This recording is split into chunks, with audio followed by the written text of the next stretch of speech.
Hi everyone, and welcome to our video on temperature control in ectotherms. This is part of our first bit of module 5, and what we're going to be doing in this video is having a look at spec reference 5.1.1d, the physiological and behavioural responses involved in temperature control in ectotherms, and because it's ectotherms, actually it's the behavioural responses we are focused on. So before we delve into the world of ectotherms, let's just consider why we need to control body temperature. Now, if our body temperature falls outside of acceptable ranges, then what's going to happen is there will be some kind of effect on that organism and the reactions that happen within it. If we just think about the basics, then if we get higher temperature, we get increased kinetic energy and therefore more frequent collisions, so more enzyme substrate complexes will form. That means those reactions will happen faster, to a point. Because if temperatures get too high, what we're going to see are those conformational changes, and therefore we're going to disrupt that tertiary structure, i.e. we are going to denature those proteins. If it's an enzyme, that means the substrate may no longer be complementary to the active site. If it's another structural protein, it might disrupt how it's actually carrying out its structural role. So if temperatures get too high, clearly there can be quite detrimental effects on the organisms. If temperatures get too low, then what we're going to find is that the reactions are just going to slow down because there's less kinetic energy, less frequent collisions, and therefore less frequent formations of those enzyme substrate complexes. If we just briefly consider how heat can be lost from an organism's body, then we've got four main ways to really remember. First one is radiation.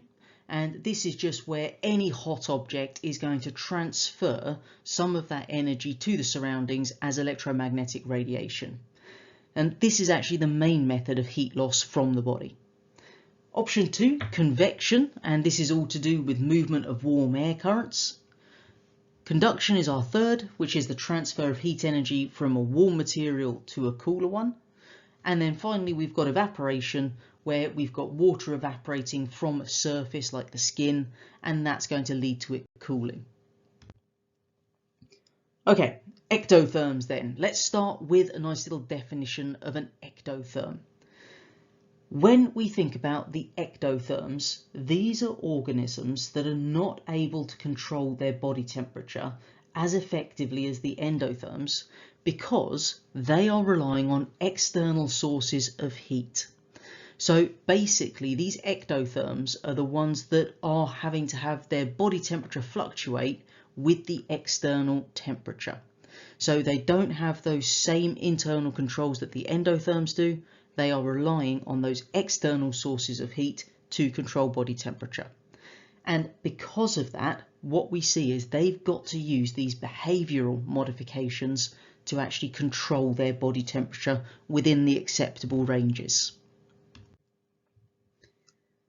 If we now consider what they're doing, starting off with if these organisms are getting too cold. So if we've got a lizard and it's too cold, then what are they going to do? They're going to go and move to a nice sunny spot and lie on a warm surface.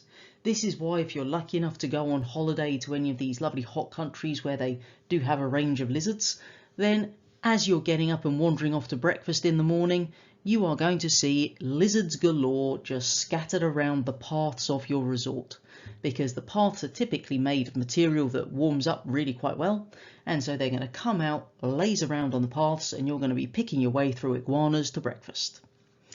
Second thing that they're going to do is that they're going to expose as large a surface area of their body to the sun as they can. Hence why they splay their legs out and they just lie completely flat out, just trying to get as much of their skin exposed to the sun as they can to warm them up as quickly as possible. So those are all behavioural modifications. There is one physiological one to be aware of, which is that some of them will use these countercurrent heat exchange systems. So what we actually see is that you've got the cold blood going in one direction in one vessel, right next to a different vessel where it's going in the opposite direction. So you'll see this in things like the feet of penguins, for example. So the last thing they want to do is obviously transfer all of their heat to the actual ice they're wandering around on. Therefore, they use one of these countercurrent heat exchange systems to maintain as much heat within their body as they can and avoid, obviously, their feet wandering around on the ice from leading to their core body temperature dropping. If we go to the inverse now, when those organisms get too hot, they're going to pretty much do the opposite. They're going to move out of the sun, they're going to reduce their surface area that's exposed to it, and basically get under cover somehow, go into a burrow, go into a little dark cave somewhere, sit under a rock. Whatever it may be, they're going to get out of the sun, go somewhere cooler, and then minimise the amount of their surface area exposed to the sun.